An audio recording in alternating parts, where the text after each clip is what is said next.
Welcome to another CEO Wisdom Pod. We have Shira Simmonds with us today. I discovered Shira through the use of her software, which is called SmartReach AI. I do a lot of cold email and was trying to do with LinkedIn some AI outreach, and I found it pretty cool.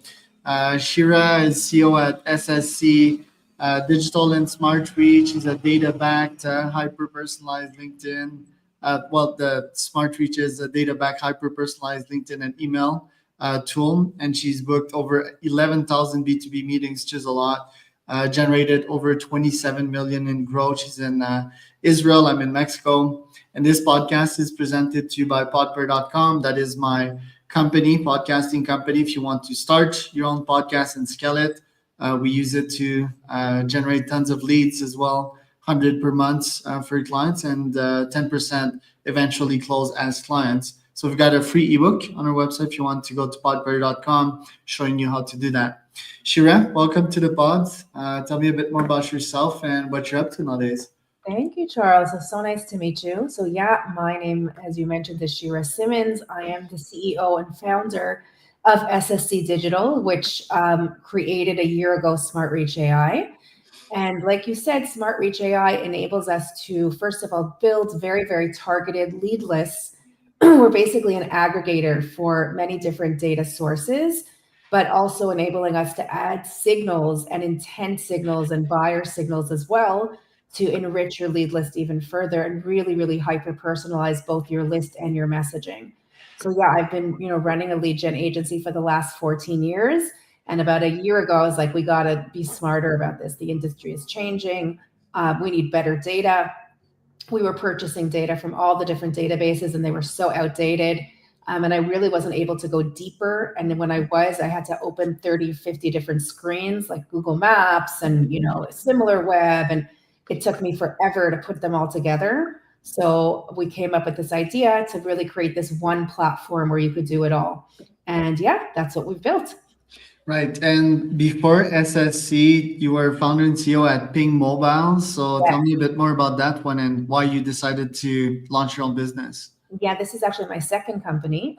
So like you said, Ping Mobile was my first company. It would really date me if I tell you what I was doing, which is this was pre-smartphone. And my vision was to be able to create coupons and discounts on your mobile phone via text messaging, which had recently just become popular. So yeah, I started that before the whole concept of iPhone and apps were generated, and worked with some major brands, and really was the first time that we were able to connect brands with consumers directly on their mobile device. So it was really, really new. I ended up, selling that company and moving to Israel. Like you mentioned, I was in New York and I moved to Israel. And when I moved to Israel, I decided to, start this lead generation company that we've been running for 14 years. Right. And why move to Israel during that time? Yeah, so no, I really always wanted to live in Israel. Actually, we lived in Israel previously. My husband was in medical school in Israel, and we really only left for a short amount of time to do his residency and fellowship. Our goal was always to raise our children here. I have four children, 2 boys and 2 girls. So we decided to live out our dream and come back here. Love it. The SSC digital agencies, most agency owners will not start a SaaS. You took that decision because you've seen outdated data and so forth, but it's pretty hard to build these tools. So why not like give up in the process? Because it seems that you invest so much in these SaaS, right? So how's it going so far? Okay, so we really literally just launched, I would say last month, the smart data side, and it's like crazy because people are like, that's really why I built it, was because we had so many customers and users ask us for more better, quality data. Once we first started with the personalization. So honestly, I really built the personalization just for my agency. That was the goal, was like, we were just going to use it, And then as we started, showing it to clients, we had more and more ask, hey, can we log in and use it? And one of my strategic advisors said, listen, Shira, you got to roll out a SaaS. And he really, I was very nervous. I debated for quite some time. But the truth is that my background is in management information systems. And in Ping Mobile, I built my own technology and I love it.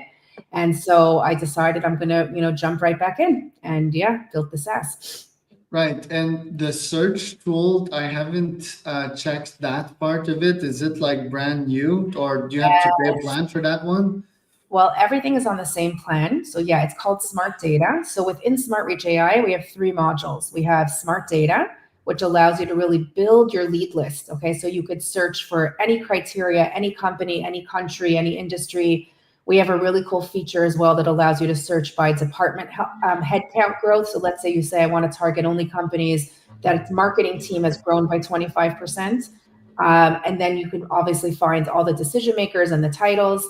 And then we have built in integrated with many, many different tools. So we've integrated with Appify, and through them we can access SimilarWeb and Indeed for job hires. So if you want to just find people that are hiring, or you want to find people that have a certain amount of website traffic, or you want to find people that are following your competitors' companies, okay? There's lots of different intent signals that are integrated. So we spent the year basically integrating with all different third parties and having one platform where you could do all this. And then you could pull your list straight into the Smart Mail module and hyper personalize all of your mails, and then pull it as well into the Smart Link module and hyper personalize all of your LinkedIn messaging. And what are your stats so far? How many users are people still catching up to this? Because Paulo has been doing that in the past 5 years. Then there's Smartlead, there's Instantly, there's all these alternatives, right? So is there like place for a new player? Well, we're actually integrated with Smartlead, and Reply.0 instantly is the next one, because we don't actually send out the email tool. So I think every single one of us has a purpose, right? So Smartlead is one of our top partners, actually. We did a great webinar with them last month. And in order to create the personalized message, you use us, but then to send out the messaging, you use Smartlead. Yeah, there was a huge need, because again, like one of the biggest complaints we got from other sources was that the data was not really up to date, and that they couldn't go deeper with deeper signals. You know, they really couldn't add and append to it and enrich it with deeper data, like who's hiring right now, what other companies are similar to this company, you know, can I integrate now Google Maps and find local, you know? So we built all of that out onto one platform, so you can go way deeper than having to use many different platforms at once. And who's your ICP for SmartReach and SSC? Are they the same? Yeah, a little different. I would say SSC are typically larger companies that really need the full service outsourced. They don't have any SDRs in-house usually, or maybe just one or two. Usually it's the CEO or maybe one or two salespeople, and they don't have time to prospect. So they outsource the whole thing to us from A to Z, and we leverage our, you know, SmartReach technology for them. But obviously go beyond that with, you know, customer success and strategy and optimization and very deep level reporting and email deliverability team. And then on the SmartReach side, we really have two main audiences. One is like agencies like us, other lead gen agencies that are looking to really build lots of lists, or SMBs, you know, that are, you know, interested in a clay type of tool, but really do not have the know-how or budget to deal with clay. Right. Yeah, there's definitely a segment for that. What's your pricing, and how many users are you at, and how many users do you Yeah. want to acquire for the rest of this year? Yes, for sure. So we're at about 400 that have signed up right now on SmartReach. Again, we really only launched Smart Data last month. I want to get to about 1,000 in the next 2 months. That's my goal, and then grow from there. And the pricing starts at $59, so it's really affordable. It obviously is token based. It goes, and there's different plans. There's individual plans. There's team plans, and then we also offer a full service plan. Right. And what are your customer acquisitions method for that one? Do you use cold email yourself, LinkedIn outreach, or do you buy ads, SEO, and so forth? We only drink our own milk. So yes, we only do outreach via our own SmartReach technology, whether that's by, you know, email, LinkedIn, but using our own technology, using our own intent signals. And that's fully how we've been getting all of our users. And obviously I'm on, you know, podcasts and webinars with our partners as well. Give me an idea of what these campaigns look like, the copywriting and the intent signals, the AI personalization that you use to target these clients. Yeah, sure. So for example, we'll take Smartlead, which is a partner, like I said, that we've integrated with. And so one of the things that we could do is scrape their followers on LinkedIn. And so we'll say, hey, we see you're using Smartlead. We've integrated with them, and now you could use, SmartReach. So that's worked really, really well. We've also used job hires as a great signal.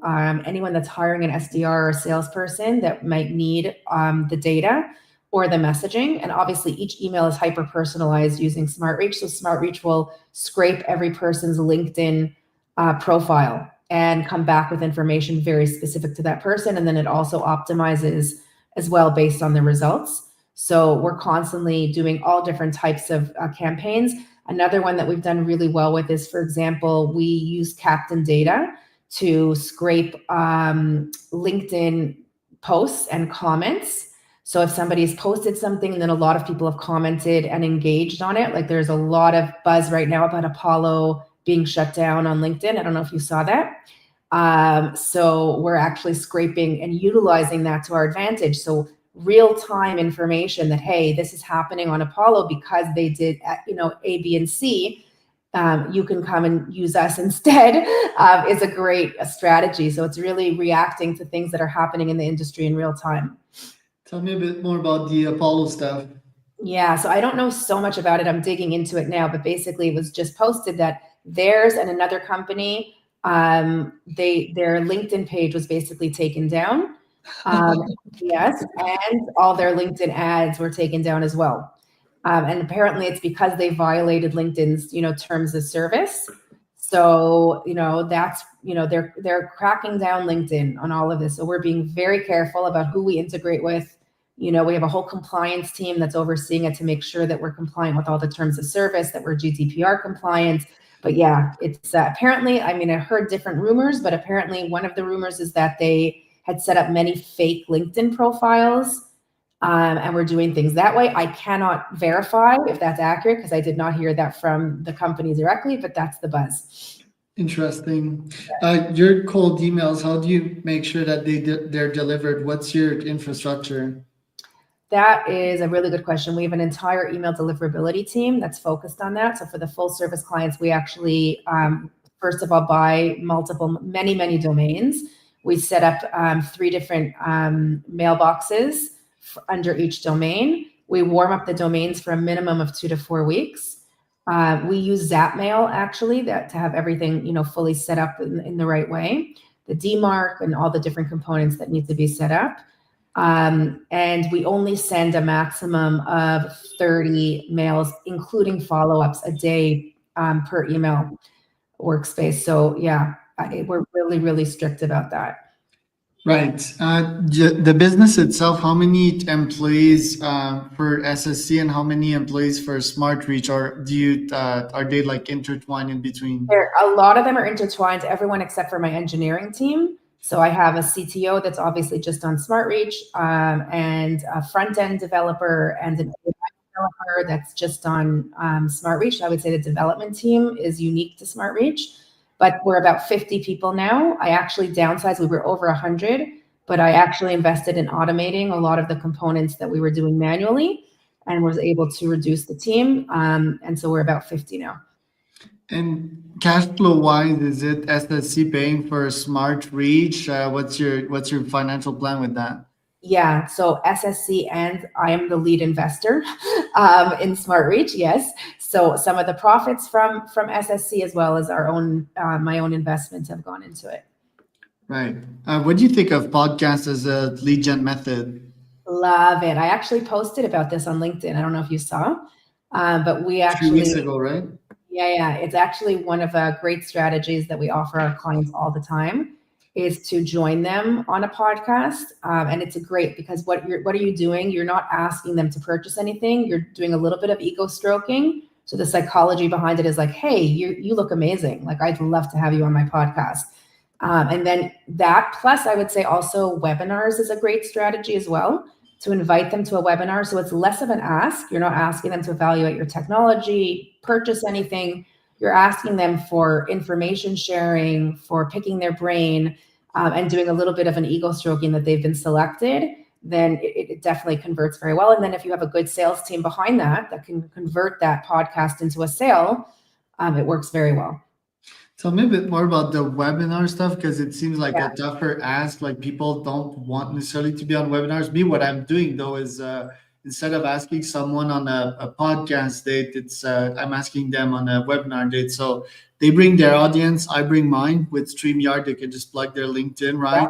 And we do a webinar together. Me about my craft, them about theirs, and we exchange information that way. It's sort of the podcast concept, but the Yeah. direct webinar one, I'm not so bullish about it. Tell me a bit more about your No, approach. it's actually very similar to what you just mentioned now. I think the value of the webinar is that you first of all there's a specific topic that it's about. So usually you're teaching something, right? So for example, the webinar I just did with Smartlead, I really focused on like what are intent signals? What are buyer behavior signals? How do we use them? So it's basically, a topic that will provide them with value. And they advertised it to their audience, we advertised it to our audience, and like you said, we were able to share audiences. And I would say the campaign that followed that, where all the registrations, even if they didn't come to the webinar, where we offered them then the free trial, worked really, really well. So it's a Right. really good combination. Tell me about some of your favorite AI snippets. So, for example, I have ICP, right? Like that Apollo cannot provide, AI can. I have pain points. I have competitors, right? I have taking their latest LinkedIn post and synthesizing the knowledge that they dropped and so forth. What are other AI snippets are favorite of yours? Well, actually, I turned them into a tool, which is in SmartReach called Smart Agent. And Smart Agent allows you to, like, for example, we have many clients that come to us and say, like, we only want B2C companies, not B2B, right? And so what happens is when you try to find that on some of these lead lists, it's very hard. So we built a tool that automatically will leverage AI and pull that information. Or what is the company's mission statement? Or does this company have at least 3 store locations? Or does this one have at least an international location outside of the US? Each of them have their different requirements that they need in order for it to be a good match for them. And so we built that into Smart Agent, where automatically you build your list and then you just select them and ask that question, and it populates that within seconds. Right. I see also a lot of good posts of yours on LinkedIn. Like, what's your philosophy with posting there? Is it purely for engagement? Is it for lead gen? Is it for authority conversion? What's your strategy there? I would say all of the above, but mostly authority. For me as a CEO, I post almost daily, at least 5 times a week. I try to find posts that are going to teach something because I really do want to be, considered an industry expert and help people if they're using my tool, if they're not using my tool, just in the outreach space. And then definitely the engagement is great as well. When you have people contact and say, hey, I saw your post, would love for you to join my podcast. I get a lot of that. Or would love for you to tell me a little bit more about your technology. So it's a great lead gen. I would say it's very important when you're doing any type of cold outreach that your LinkedIn presence is really, really strong. So when you're sending a cold email, the first thing they're going to do, besides going to your website, and I think even more so in this day and age when you're doing B2B, is they're going to look at your LinkedIn page and they're going to see, okay, who is this person? How many followers does she have? What has she posted? Before they decide to take a call with you. So I can say that my call rate has really improved on both my LinkedIn and cold email outreach because my LinkedIn presence is very strong. Right. You often talk about being a work at home mom. Yes. How was that for you and raising the kids? You think it done more good than harm? Oh, it's amazing. I mean, I had both opportunities in my career to work in an office, in my own office, and work at home. My entire company is a remote company, and I chose that. And most of my team members are like, hey, I'm just going to pick up my kid, coming back in an hour. Like the fact that you can do both and be there for your kids when they get home. Some of my team members are like, hey, I'm just taking a break. My daughter just walked in the door. I'm just throwing in a load of laundry, be right back. Like the fact that we could do it is, enables me to run the house, be a mom, and do what I do. So yeah, I'm a big, and also enables me to hire talent across the world. So we have, amazing team in South Africa. I have amazing engineers in India and in the Ukraine. I wouldn't have that opportunity to hire the best talent if we were all sitting in one location. We work different time zones. When I wake up, things are done already by my team that was up early. So yeah, I really use it to my advantage, and it's worked really well. And what have you learned from being married to a husband that works in neonatal intensive care? You really did your research. He's the best, first of all. What do I learn from him? That, business is business and it's not life or death, right? He deals with, having to tell parents every day that, their baby is sick, their baby's not going to make it. So it definitely puts things in perspective that money can be made again. Babies, cannot be replaced. It definitely creates this perspective. And also, I became very independent because, we got married when he was in second year med school. So I basically supported us for the first 10 years. I had to work and be a mom, and really had to learn how to do a lot of things on my own, and be okay with that. And so I think it really definitely, helped me become the entrepreneur that I am. Love it. And last but not least, here in Israel, the situation, has it been better, and has it made you more like gritty being there during the war? Yeah, I would say it's definitely made me more gritty. It's made me more sympathetic. It's been, very, very difficult. I have had two kids that are in the army, one that's a paramedic. My husband's also an army doctor. So we've been through a lot. It's been very, very difficult running to the bomb shelter. So it's been quieter the last few weeks with the ceasefire. But we also have at the same time a lot of terror attacks that are happening all across the country. So it's definitely challenging. I would say it makes you very resilient. I would say Israelis are extremely resilient, extremely tough, and to be able to build this company and technology through the war has definitely been something that I will never forget. And how do you balance that resiliency with empathy? Like, aren't the two of them incompatible? Well, I tried to do a campaign like after October 7th. So many of my clients and that are based in Israel, I have clients all over the world, but clients that are based in Israel, and I actually did an outreach campaign. So I did two things. One is I started a charity through the company called Table to Table, which was to collect money and send them to the different, families that were basically kicked out of their homes, as well as soldiers that didn't have any supplies at that time. So I started that, and I really, a big part of my company, we also have every month a random act of kindness. So a very big part of my company culture is giving back and helping those that are less fortunate. So I definitely, did that throughout the war. But yeah, it's made me extremely resilient. I'm running between funerals, and then getting back on a Zoom call. It's been an emotional roller coaster. So it's made me tough, but it's also made me very compassionate. Not that I wasn't before, but I think both sides, kind of strengthened through it. Yeah, it's next level EQ, I would say. Shira, where can people find out more about you?